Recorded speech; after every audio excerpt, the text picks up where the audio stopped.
What's up, everyone? Thank you for checking out and supporting this episode of Raised A Geek. This week, we talk about Batman the Cape Crusader, which dropped on Amazon Prime on August 1st. Does it live up to Batman the Animated Series? Let's find out. I'm Chris, and as always, I'm here with my buddy, Don. How we doing, man? Chris, what is up today, my friend? I don't know, your lips looked really small when you said They that. They should. I saw it. They got extra small. Happened. Everything's good. Didn't that happen to somebody like when we were kids where someone sat there and they like their mouth got super small and we're like, how did it get that small? Why'd your mouth get so small? What are you talking about? I have a core memory, but I can't remember who that was. It was one of our friends. But your mouth got small there for a second, so check that on YouTube if you haven't yet. Yep. But I'm okay. Everything's good. I can't complain too much. Wrapping up August here and just hanging out, doing my thing. Crazy. Already almost through with August. Been a crazy week. I got new windows this week. Yeah. Had to deal with all of that.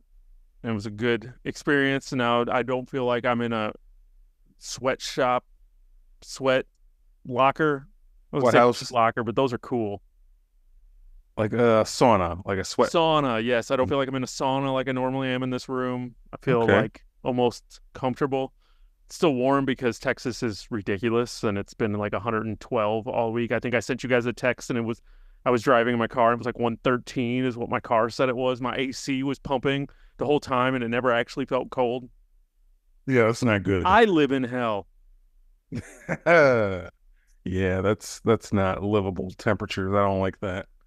No, I don't like that at all. We've been a nice, comfortable 75, 80. I actually get up in the mornings and go to work. Like I get up early, so I leave the house, I don't know, 5:36 sometimes, and it's cold. Like I have to put on a jacket, or a sweatshirt because it's like 59 degrees. I'm like, ugh, a little chilly. Yeah, but then in the afternoon, yeah. Sounds lovely. I would go to bed at like midnight or 1 in the morning, and I check the temperature. It's 91. Nope. 91 at midnight. Like, why? Why? Why am I sweating at midnight? Midnight. I go outside, and I'm just like, oh, my God, it is hot. Yeah. Shouldn't be hot when the sun is down. Yeah. Yeah. No, you definitely shouldn't. But it's wrapping up. We got Labor Day coming up. Labor Day is kind of the end of summer. Is it ever, like, I know the big 3 summer holidays are Memorial Day kicks it off. Then you got 4th of July in the middle. And then like Labor Day is the one that wraps it up.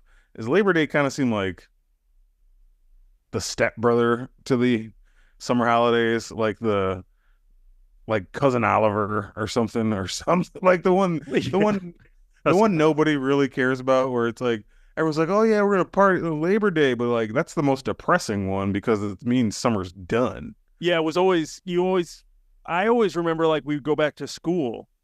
Yeah. Like usually we'd go back to school the week before Labor Day and then you'd have that 3-day weekend and then, or you would start like I always remember school started right around then. Now I think they go back to school even a couple weeks before. Oh yeah. Kids are like in school already, I think. Yeah. But I remember when we were younger, it was always like right at that Labor Day. You either went the week before or you went like the Tuesday after Labor Day. Yeah. Yeah. I don't know. Labor Day to me always just represents like depression. Because it's like the summer's over. This is not a party. What are you talking about? I mean, granted, you get a day off of work, so that's cool. And I guess if you're a fan of like the fall seasons, like if you're a Halloween person, you're like, that's the start of Halloween season. Pumpkin spice lattes are already here. Oh, sure they are. Sure they are. Ready. I used to like pumpkin spice lattes, not anymore. Yeah, I don't like pumpkin. I used to like pumpkin pie. I don't like pumpkin. I can still do pumpkin pie. I always liked all the pumpkin spice stuff, and I used to that would be the only time of the year I'd go to Starbucks is to get a pumpkin spice latte, but now they've made it too sweet. Like they really just amped it. Used to just be like it have a lot more like spice and flavor and like depth, and now it's just sugar. And it tastes like it, so it's just not the same. I'll probably still get one, but if you're listening, CEO of Starbucks, Chris thinks your shit is too sweet. Cut it out. It is. Make it less sweet. And there's a Starbucks right by my house, and every time I go there, I feel like they forget to put coffee in it every time. Oh, that's not good. Yeah. Not even a little bit. So I got another place down the street, one of those little drive-through ones. They do better. So Sure. do better, but hopefully they'll get me a pumpkin spice latte. But yes, it's weird when it's 110 degrees and I'm drinking pumpkin spice lattes. Feels wrong. It is wrong. It's not even Yeah. that it feels wrong. It just is. But you know what? It doesn't matter because you know what? We got Batman, the Cape Crusader. We've been waiting for this show since we heard about it, and then we forgot about it because it got canceled from a whole bunch of places. And then all of a sudden it popped back and they gave us a trailer and we were like, Hamish Linklater? And he was like, what is this show? And now we've already watched it. And I feel proud that I mean, I know it came out 20 days ago, 22 days ago, but you know what? We watched the whole season of TV, man. I mean, we were prepared to record this last week, but we had our lives happen. So we were even ready last week to talk about this, which is an accomplishment for us because we are on record as being guys who do not tend to binge things. And we got through it pretty quick, like a 10 episodes, even being only 30 minutes or something per episode. That's still a lot for us. The sacrifice we made for this podcast. Sacrifice. It was hard, guys. It was hard. Amazing. We haven't finished The Boys yet. We didn't finish Acolyte, which I guess we don't have to now because it got canceled. Boo-hoo. Are you going to finish it? You're going to finish the Acolyte. We're going to spend 2 minutes. You're going to finish the Acolyte. No. Not even a little bit. No. Neither am I. I don't want to. I really don't either. I wasn't enjoying it ultimately to begin with, and then if it's going to have a cliffhanger and whatever, that's what I'm saying. Especially now because I can tell like there's a sector of the internet that is furious that it's canceled, which they're not basing this on your personal taste. They're basing this on ratings and everything else. So it's just part of the business. Like, don't take it personal. I get it. You want to see what happens, but of course, we've all had shows canceled on us. Exactly. But that just leads me to believe also that probably the way that show ends is set up for it to be like, can't wait to see in season 2. And now we know that's not happening. So what am I going to sit and watch it for? Is it weird that show, like, where did all the hate go? All I saw every week was how stupid that show is. And now that it got canceled, all I see is how much everyone loved it. And I'm like, wait, are you the same people? Right. What happened? Like, I don't fully understand internet culture sometimes. It's just it seems to be trendy to just be like anti. Just the opposite of whatever.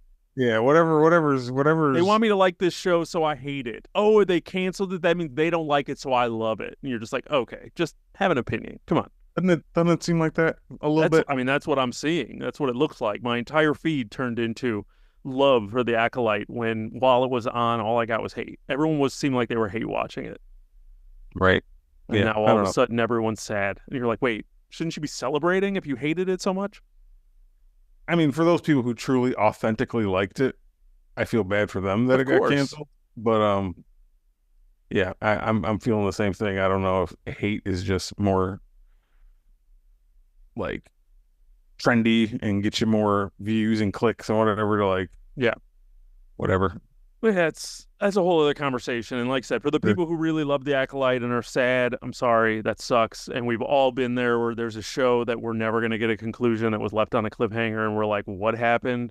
We all have our Fireflies. We all have our John Does. You remember the show John Doe? I do not. It was like 20 years ago, and I still remember the cliffhanger. They left me hanging on. Stupid Fox. For me, probably most recently is Paper Girls, which I liked, which nobody else really did. Yeah. But I was like, man, that sucks. I wanted more Paper Girls. So that was another one. I really enjoyed that show, and then it got canceled. So then I was like, is it even worth finishing? Yeah. I enjoyed what I watched the first half of the season or whatnot, and then they canceled it like before it even ended.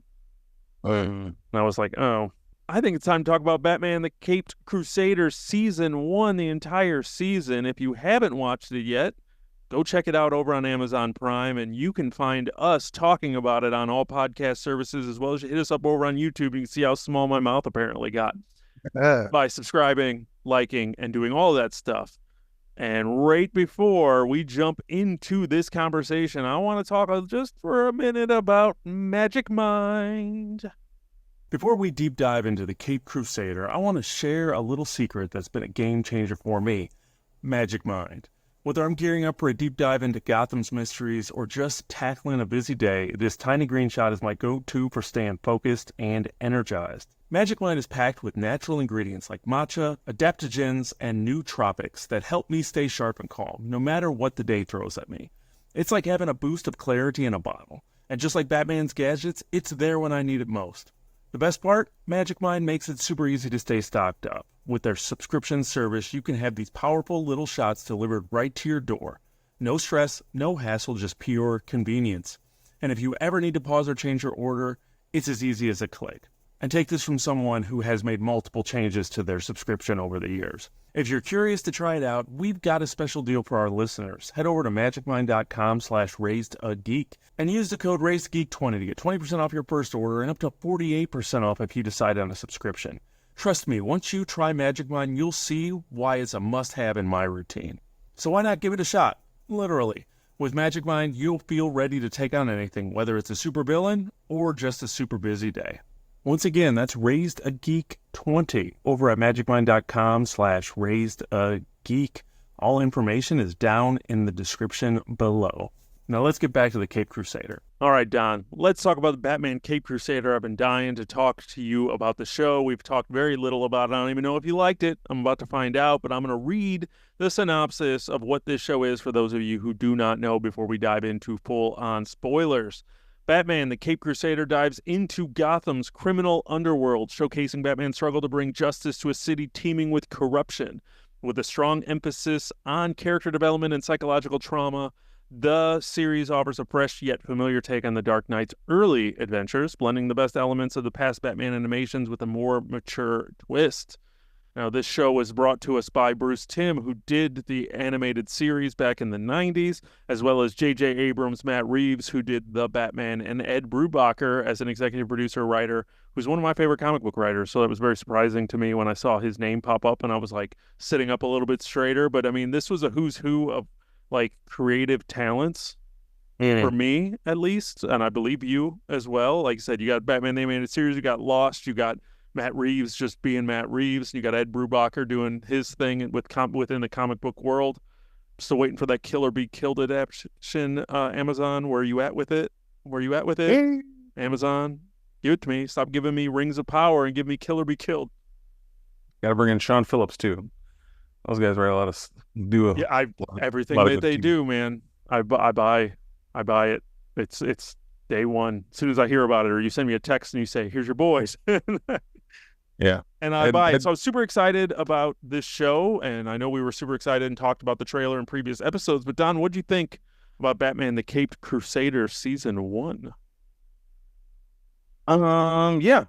Batman Cape Crusader, we watched it. And we did watch it. Yep. Kind of feel, no matter how you feel about it, if you liked it or didn't like it, I'm just glad it exists, because it almost didn't exist. Yeah. Like you touched on a little bit, like this was originally going to be a Max show, which makes sense because that's where all DC content is, because Warner Brothers and HBO and Max, and they're all connected. And so when they canceled it, we were like, oh, that fucking sucks, because we saw like the artwork for it, and it looks very similar to Bruce Timm and Paul Dini's original Batman animated series, and like it was kind of a shame that this show was never going to be brought to light. So thank you to Amazon for picking it up, and thank you for Warner Brothers for whoring yourself out. Exactly. For just selling trying to get out of debt and selling all of your IPs to everyone who will take it. So you're like, we don't want to produce it, but we'll sell it to Amazon and let them do it. And I'm glad that they did. Just like every other Batman animated thing is on Max, but then this is just on Amazon. It's just weird. It's strange. Stupid, but whatever. Yeah, but anyway, beyond all that, mixed feelings about this show. Definitely felt good to be watching anything Batman to me. Like we've talked about it. We love all the Batman movies, even the bad ones, still like hold a place in our heart, like a nostalgia in our heart, like Batman Forever and Batman and Robin. Are they terrible? Yes, but it's Batman. Come on. Yeah. So We love the Batman games. We love Batman comics. I know he's one of our favorite characters, not only in comics, just in like pop culture. So to have any kind of Batman thing is cool all the time. Doesn't matter. Doesn't matter. It doesn't. But at the end of the day, this show had its high points, middling stuff, and some low points to me. So it's a little mixed bag to me. But I did enjoy it. I did enjoy my time. I can respect a lot of the risks that this show took.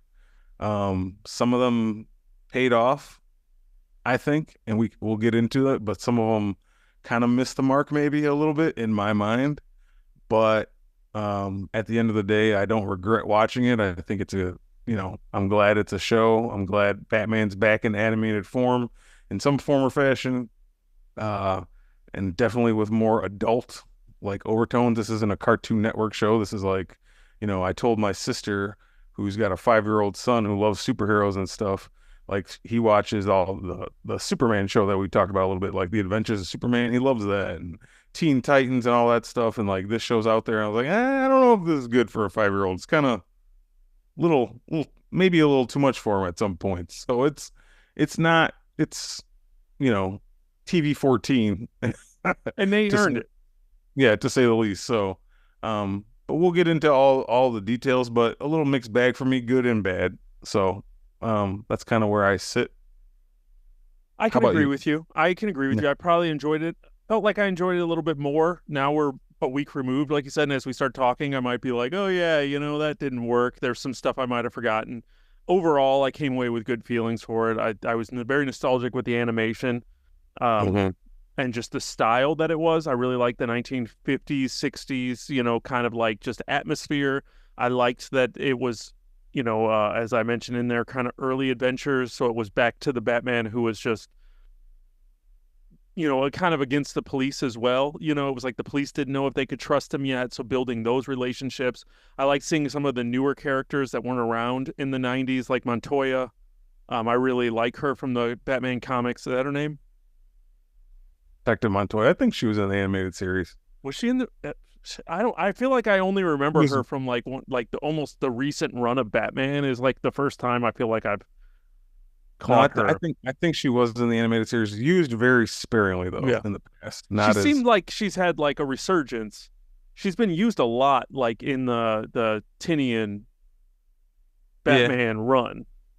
She was in like what was that game we just played? Gotham Knights game. She was in the Gotham Knights game. She was really big in like I said, the current Batman run when they just did the Joker War.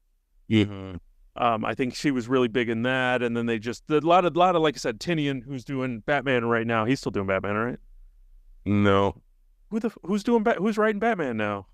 Isn't it Chip Zdarsky still? Oh yeah, Chip. Yeah.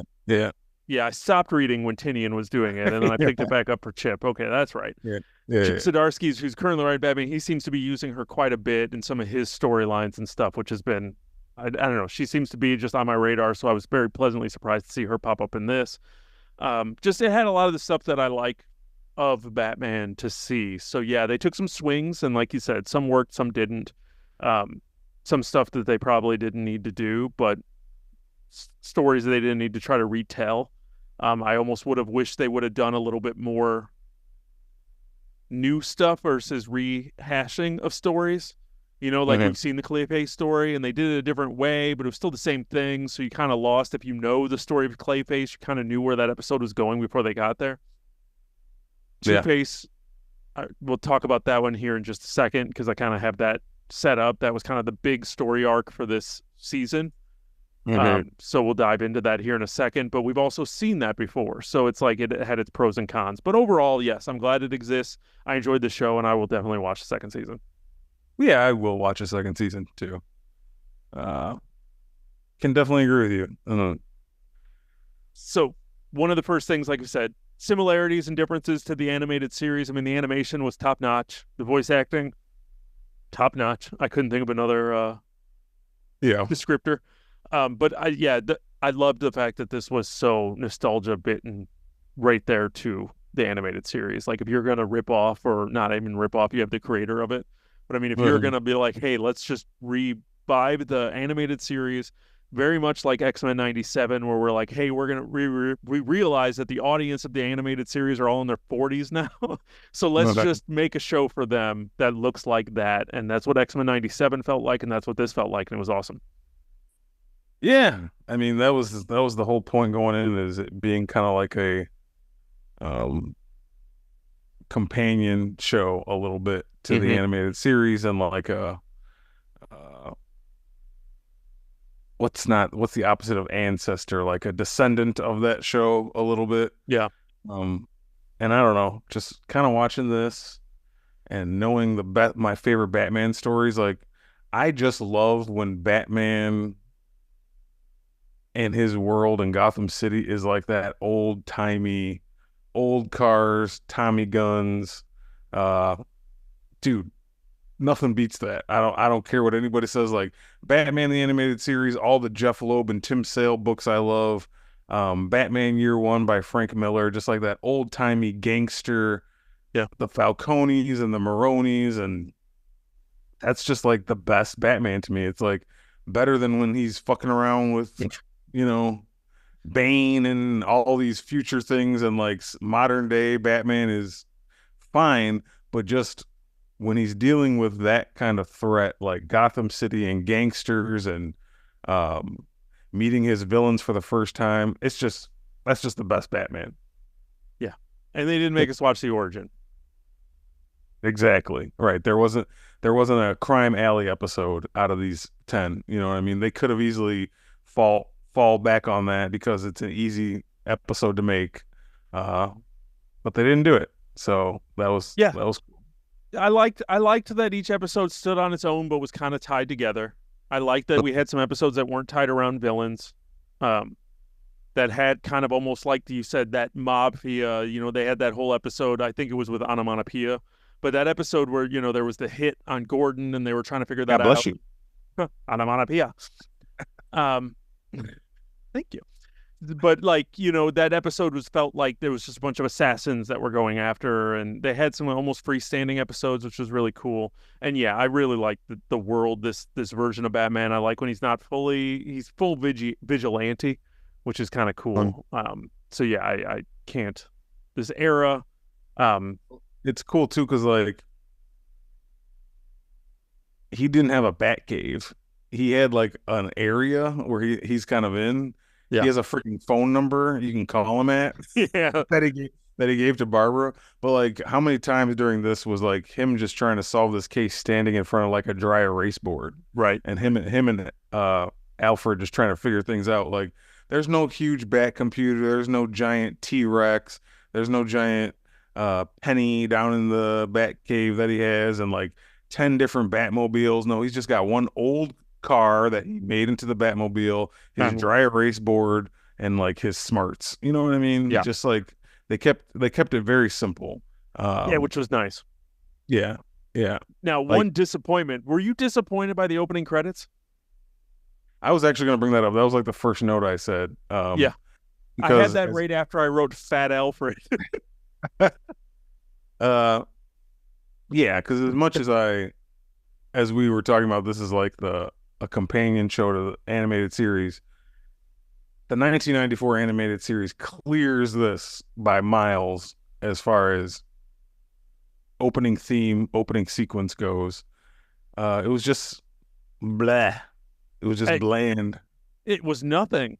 Yeah, it was nothing. I couldn't skip it fast enough. It was just like, it gave me a skip, and I was mad that the skip didn't take me all the way through it, and I still had to watch the end of it. Yeah. Like, the 94 animated series is one of the greatest openings in television. No, it's iconic. Yeah. It's iconic. The music, I could hear it in my head right now. I can literally, it was like a 90-second opener, which is insane. Of length of time that I was compelled to watch every single time. As kids, just like, this is a masterpiece. Yeah. It was up there with X-Men 97. Yeah, there's arguments out there on which one's the better one. Yeah. I just say, let's love them both. Yeah. There's more than enough room in my heart to love both of those equally.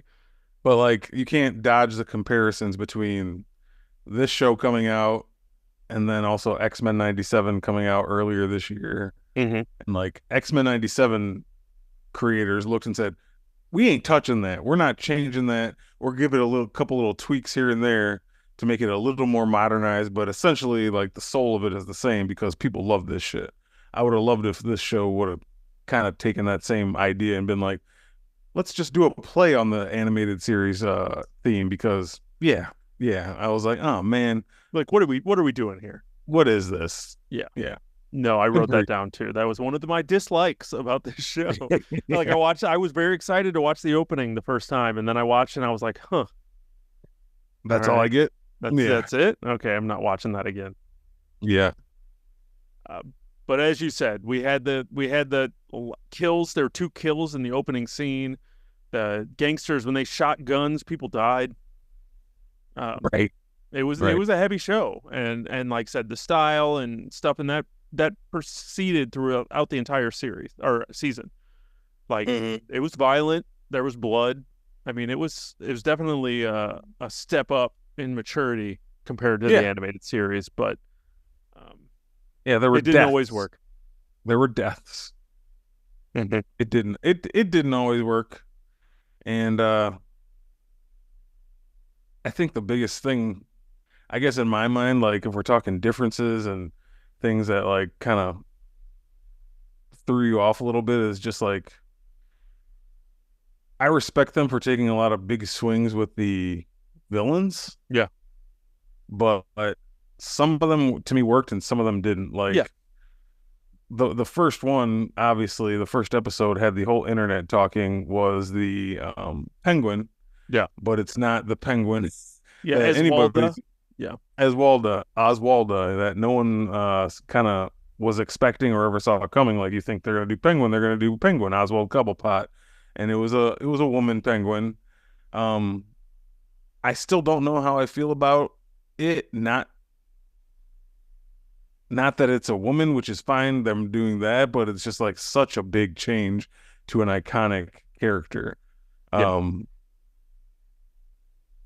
The episode was fine. Like, I thought it was good. I liked the character they presented us, but as I'm watching it, I'm just like, that's not the Penguin. You know what I mean? Just like, so it was.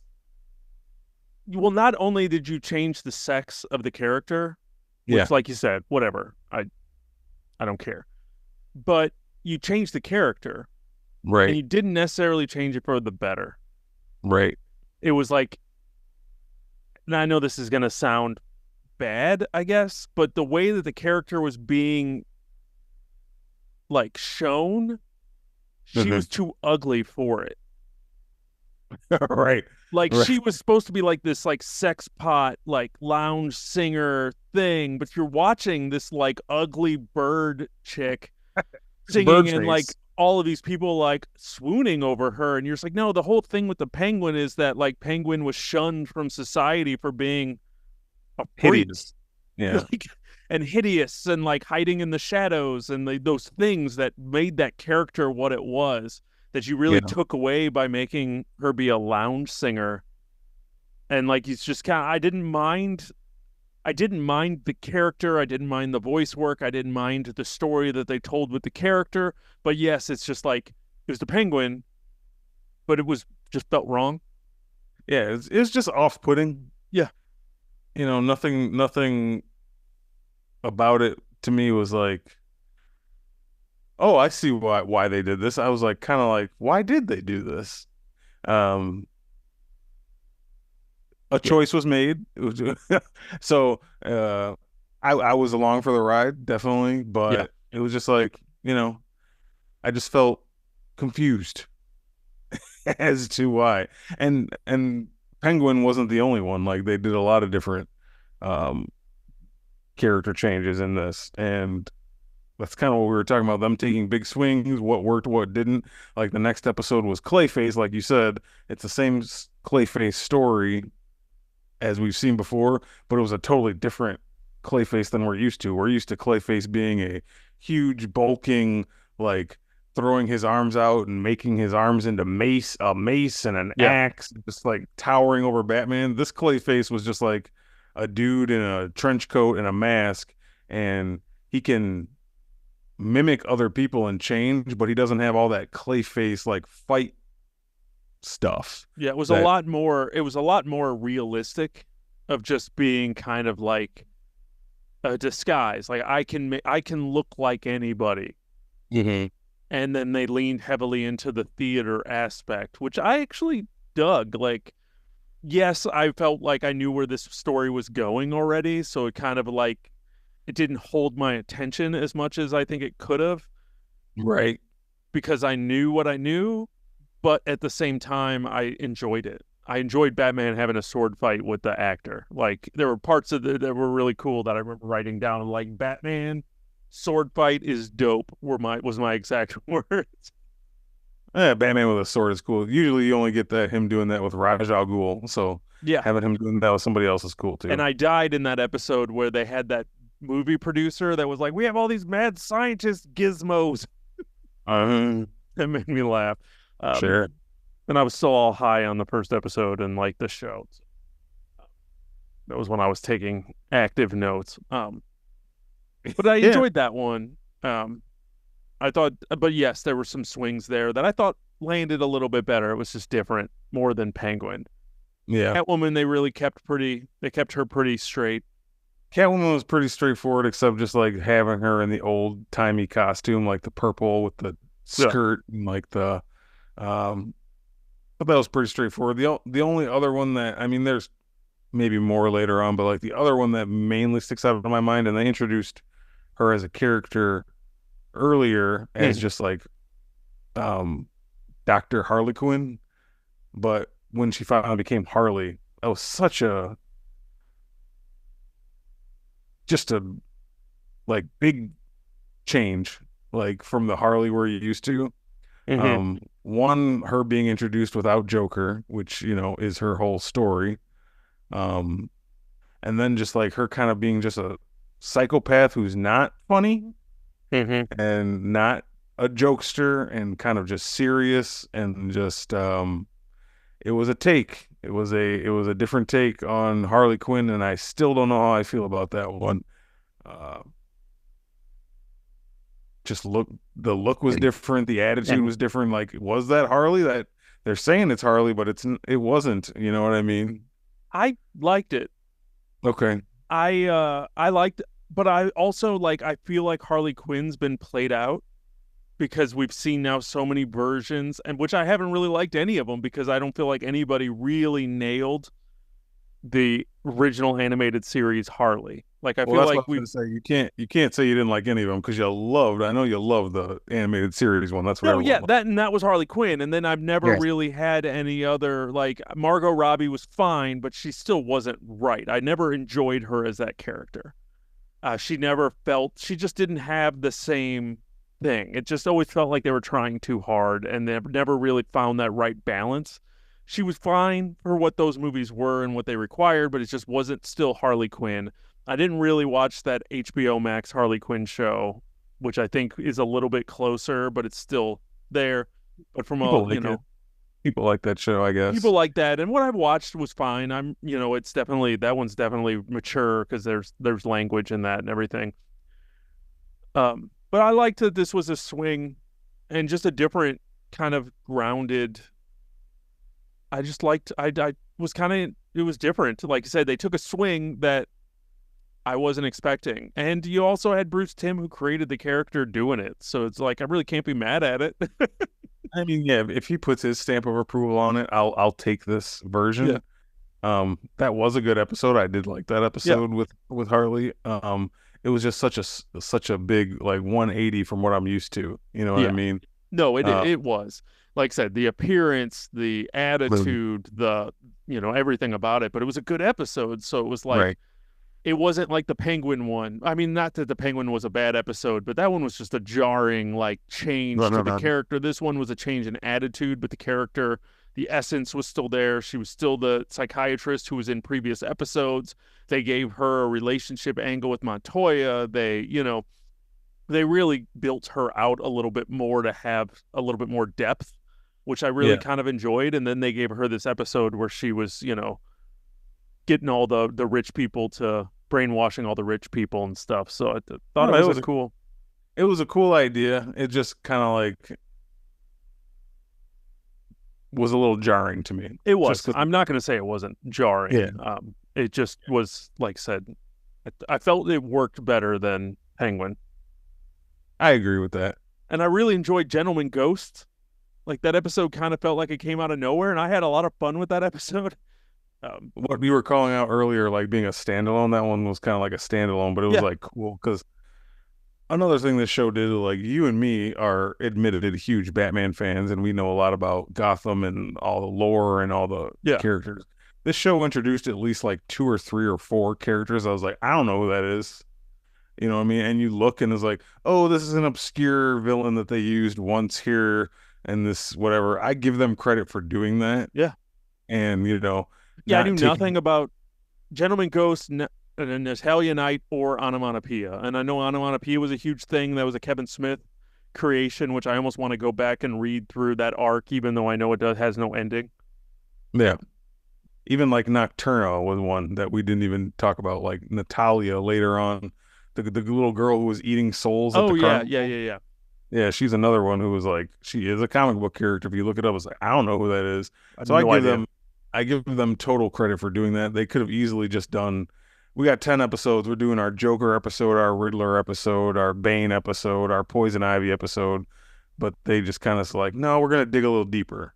We're going to dig a little deeper and do some things that we haven't done yet. If we just wanted to make a remake of the 94 animated series, we can do that. People will love it. But like, you know, I respect them being like, no, we're going to get a little more creative with this. Let's have a little fun. Let's dig, you know? Yeah, honestly, the Gentleman Ghost episode was probably one of my favorites of this whole season.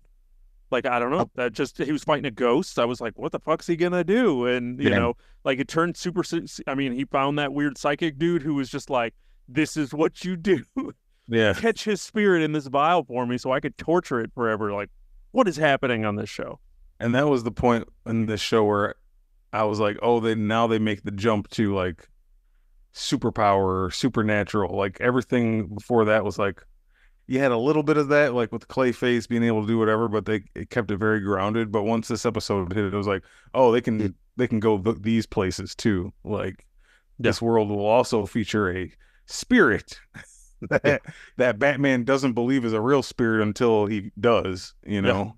And then it wasn't like a Scooby-Doo thing where they pulled off the mask. No, it was a ghost. All right. No, this is a ghost. He's fighting a ghost. Yeah, I was like, oh shit. I kept waiting for like some kind of, like I said, a Scooby-Doo type thing where they were going to reveal how it was happening. And be like, Batman was trying to punch that ghost. He was just going through it. And I was like, I don't understand what's happening right now. And then Batman would be like, I don't understand what's happening right now. You know, in his mind, he's like, what's the scientific explanation of this? But I was thinking the same thing. Yeah. But yeah, I enjoyed that episode almost the most of this whole season. The Natalia Knight Nocturna one, I liked that one, and I liked that one tied in with the Harvey Dent. Obviously, Harvey Dent was kind of the big arc throughout. You know, he was in most episodes, running for mayor, building up that story that we all obviously know, and that was the start of it with the Natalia Knight and at the carnival where he they ended with that one with the acid getting thrown in his face, and then he got his 2-part finale telling the Two-Face story. Before we even get to the Two-Face story, I just want to say in that Nocturna and Natalia episode, which was, I liked that episode. That might have been my favorite, maybe. I liked that they introduced all the Robins in a different way. Like, one of them was... Were all those orphans the Robins? All those orphans were the Robins. Like, the main... Dick Grayson was one of them. They kept saying Dickie. And then his friend was Jace, so that's Jason Todd. Another one was Stephanie, who was Stephanie Brown. And the girl at the end with the glasses was Carrie, who was the Robin from Dark Knight. Frank Miller's Dark Knight is Carrie. That all went over my head. Yeah. Didn't even catch it. I was like, who are these orphans? No, they were all his Robins. And I was like, you know what? That's a cute, fun way to just like bring them into this and have Dick Grayson and Jason Todd in this. That's awesome. Yeah, that was cool. No, yeah, I didn't even catch it, and that was awesome. Yeah. But yeah, I enjoyed all of that, and like you said, this show was just riddled with the whole mob aspect. Okay. The cops were being the corrupt police officers.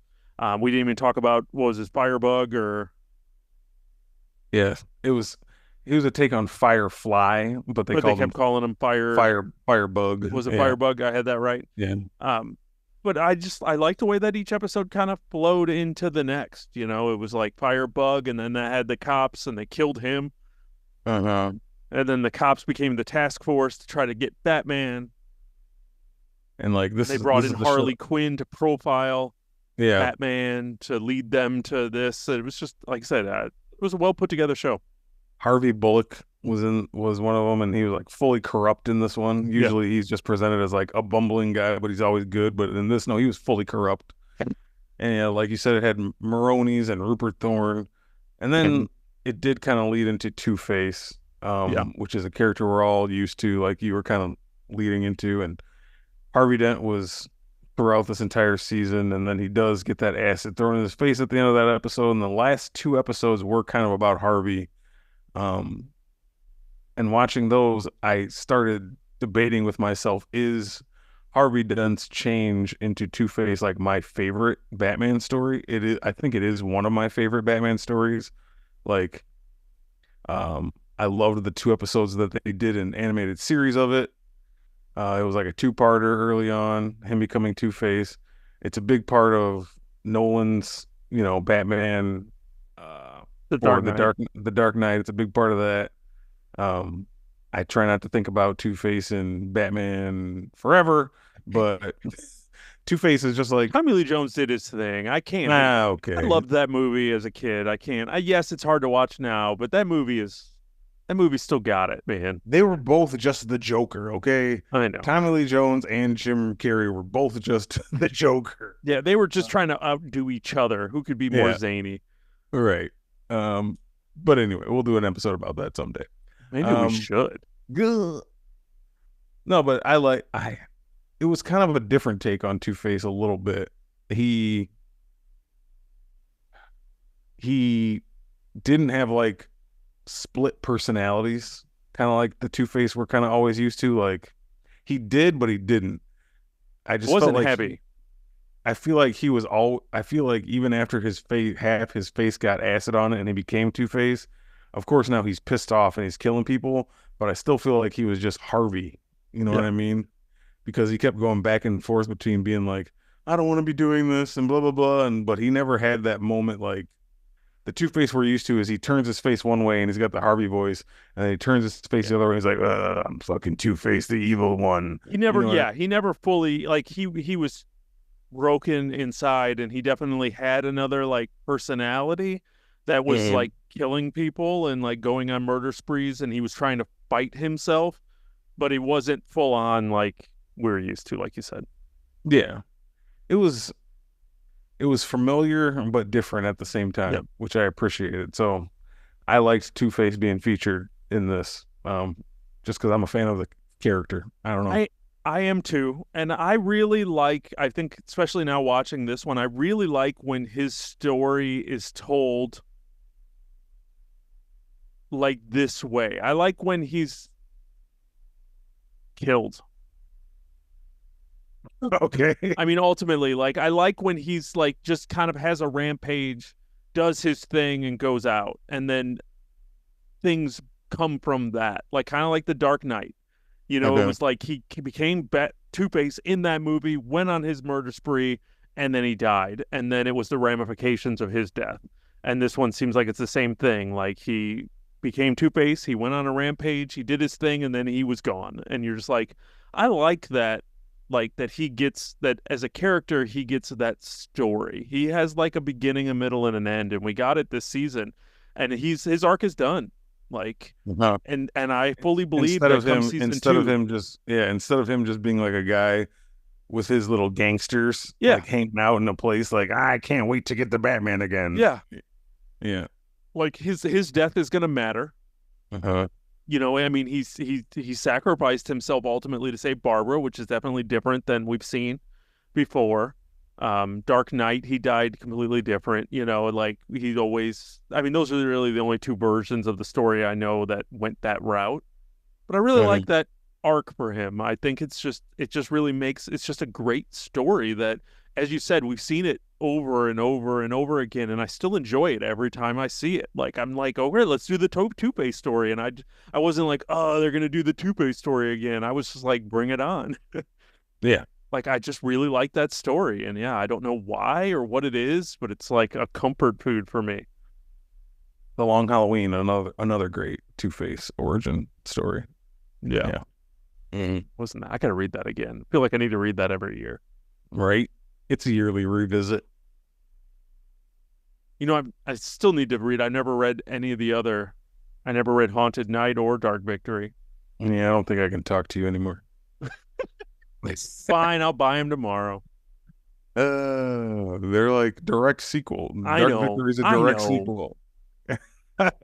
I've had them in my hands and I've almost bought them. I think when we were at C2E2 earlier this year, I was like staring at them like I should just buy these. You should. I know. Maybe, like I said, maybe that's what I'll do tomorrow. There you go. It's been a minute. But yeah, just, I don't know. Two-Face is great, and I like that he always gets his shine, and I thought they did a great job with it. Fucking dude from Drew Carey voicing him. I know. I saw that when I pressed pause. The best thing about Amazon, when you press pause and see who's acting in things or voicing things, it's perfect. The only time it sucks is when you happen to pause it before someone shows up and it's a twist. Right. And you didn't know that person. You're like, oh my God, who is that? Right. I didn't know this person or that, or this person was in this scene. I've ruined stuff because I paused an Amazon show before. Yeah, that sounds right. And I wasn't ready for a certain like cameo or something. I feel like The Boys did that somewhere. Yeah, I was like, I paused it. It was like Will Ferrell, and I'm like, Will Ferrell. Will Ferrell's in The Boys? Like, why is that happening? So then, obviously, we ended with the Two-Face and, kind of rolling into the night. But we did get finally, as I was kind of waiting for, a Joker tease.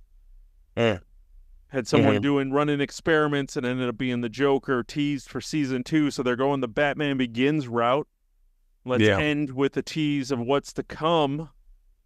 You ready for another Joker? Sure. I mean, of course. I'm not going to ever say no to Joker stuff. Yeah. And I was even going to sit here and say, I respect them showing restraint and not going straight to the Joker for this season. But truthfully, that's kind of been the trend. People try to not use him right away. Like you just said, Nolan didn't use him right away. Matt Reeves didn't use him right away. We only saw him in like a cut scene that wasn't even in the movie, or was it in the movie? I don't even remember. I feel like there was a small glimpse of a scene, but I think there was a bigger scene that was still cut. Right.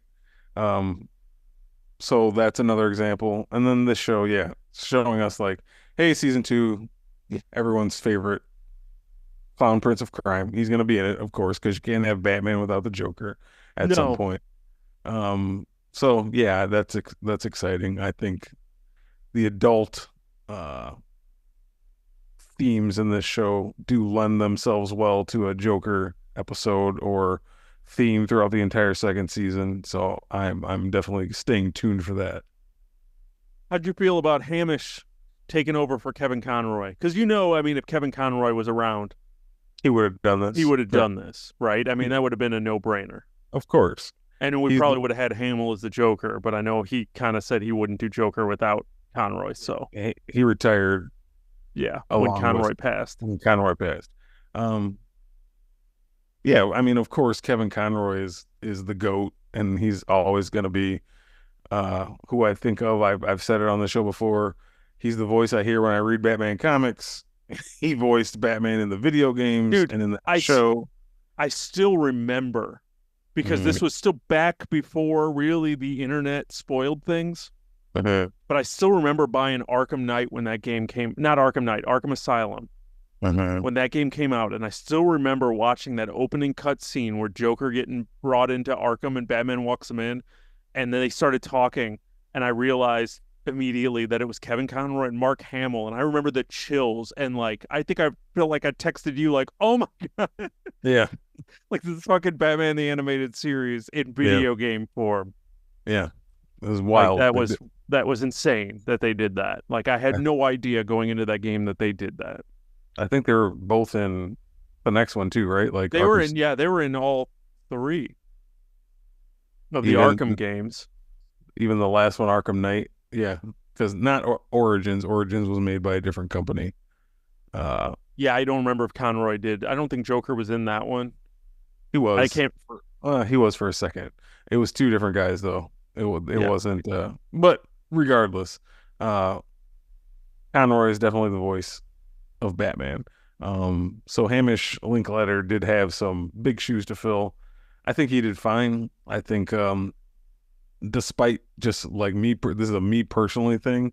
Like, just the last thing I've seen him in was Midnight Mass. So every now and then I just be like, I just hear the priest from Midnight Mass being Batman, and you did obviously, but that's just my own personal thing. I weirdness that I need to get over. But he did fine. You know, he had a good. It's important to have a good Batman voice and a Bruce Wayne voice, and to differentiate them. And I think he did that good enough. He threw me off at first when he first was Bruce Wayne talking with Alfred, but was still using the Batman voice. And I was like, wait. And then when he got on like the boat and started talking, and he was like had his Bruce Wayne voice, and I was like, okay. But I was like, that's always the debate: is what is his real voice? Yeah. People have said that for years. Like, go back to the '94 cartoon when he's talking like Batman. He's like, "Hey, everybody, Bruce Wayne." But then when he's just like Batman, it's just Batman. I mean, even when he's talking to Alfred, when it's just him and Alfred in the room, he's still using his Batman voice. So it's like, is that your real voice, and you just like put on a show when you're Bruce Wayne all the time, or is it the other way around? Yeah. Because before I saw him interact with anyone, I saw him interact with Alfred, but without the mask. And then he was like still talking. I was like, he still sounds like Batman. So is that going to be the only voice that he uses? And then then he got on the boat and started talking with people. And I said, no, he does have Bruce Wayne voice. Okay, cool. But I was confused for a second. I was like, oh my God, they're lazying this out. It's a chicken or the egg thing. Which one's his real voice? Which one's his real mask? Is Bruce Wayne the mask? That's the question. That is. And that was what the Batman with Robert Pattinson was kind of almost about, was that he didn't care about Bruce Wayne anymore. Yeah. I need to watch that movie again. It's been a minute. So do I. I only watched it once. I need to watch it again. But I think he did okay. He was fine. You know, no one's Conroy, but someone's got to do it. So yeah, he was good by me. Like I said, clearly we're going to get Joker. He's probably going to be the Two-Face version of this one, where he's probably going to be scattered throughout season 2. I really hope we get a Riddler.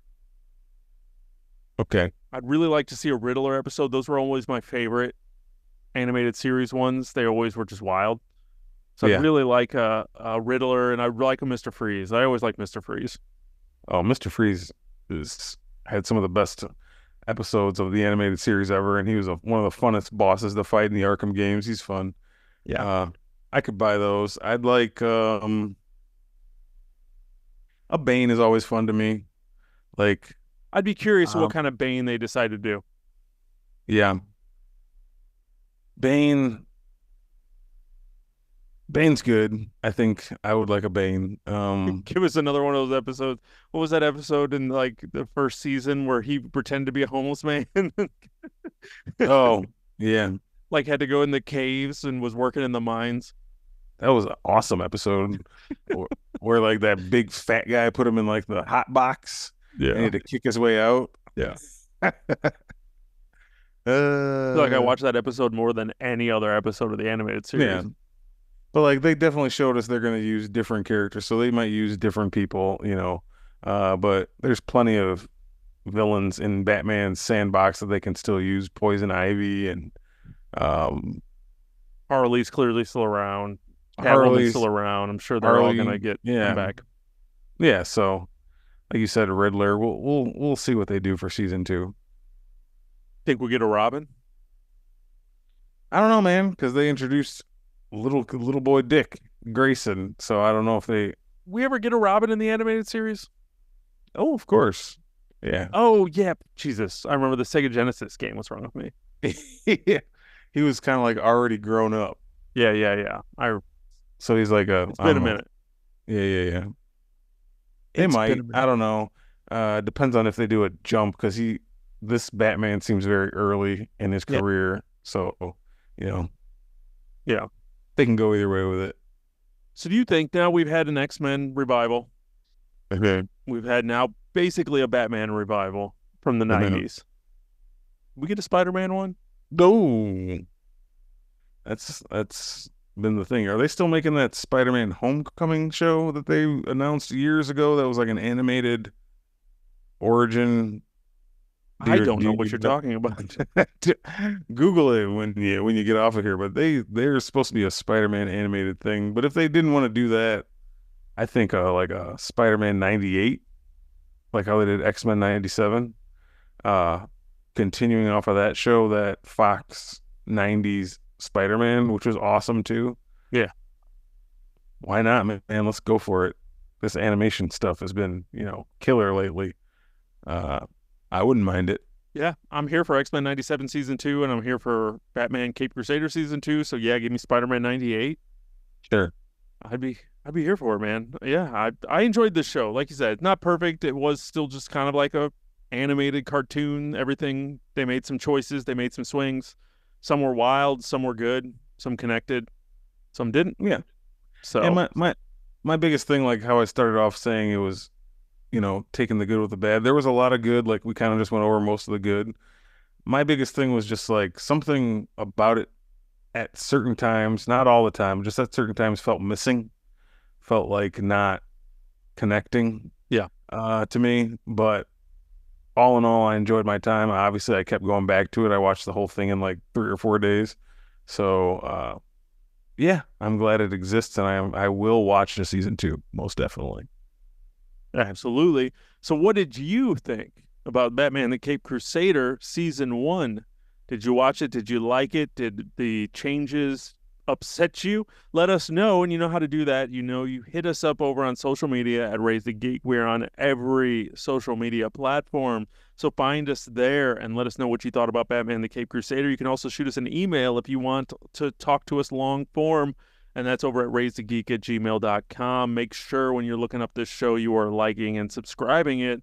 And our YouTube channel has been popping off, so make sure you subscribe so you can see us and be part of the fun that's going on over there at YouTube at Raised a Geek. We are living it up over there in video land, so come hang out with us there. Don, you got any final thoughts about Batman the Cape Crusader or anything that you just want to share?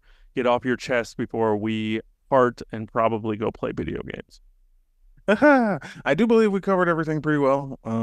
If you guys haven't checked it out, if you made it this far and you haven't seen it, which sorry for spoiling everything for you, but I mean, it's good for Batman fans. If you like Batman, which who doesn't like Batman? Especially the animated series. If you were around, if you're our age and you're like that was a part of your childhood, watch this show. If you haven't watched it and you're this far, then just do it. There's more to like than not. Yeah, they made it for us. So go check it out. It's on Amazon. Everyone's got it. Yeah, that's it. Awesome. I agree. So then I think that's going to do it for us this week. So for Raised a Geek, I'm Chris. And I'm Don. And thanks for checking out the show. Where geek is all we speak.